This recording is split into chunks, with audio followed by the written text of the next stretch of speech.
Magandang hapon, Bagong Pilipinas. Narito ang Police News Express sa oras na ito. Inilabas na ng Philippine National Police Anti-Cybercrime Group o PNP-ACG ang resulta ng kanilang digital forensic examination sa mga nakumpiskang gamit ng isang Chinese na naaresto noong buwan ng Mayo sa Makati City.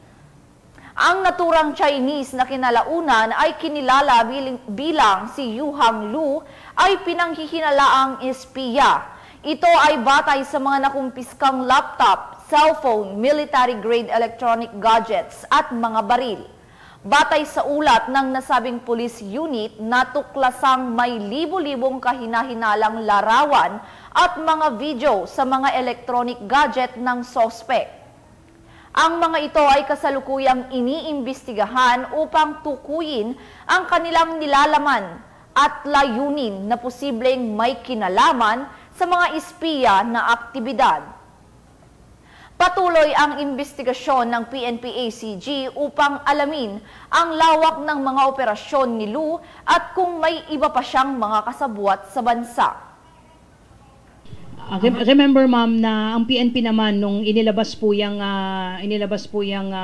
warrant of arrest for contempt nga po ng Senate po against kay Mayor Alice Guo and others po ay nung mag-coordinate po sa atin ang Senate Sergeant of Arms ay immediately we provided assistance at pinuntahan po natin kasama po yung mga pulis natin na pinuntahan dun sa mga registered addresses po niya at known addresses po niya. However, hindi nga po siya napuntahan doon.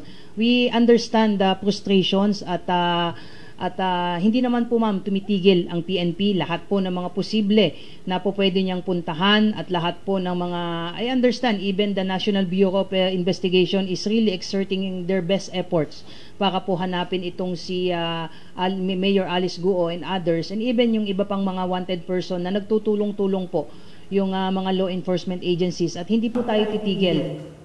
At para sa iba pang napapanahong balitang pampulisya, laging tumutok sa Police News Network, alagad ng batas, tagataguyod ng Balitang Pulis.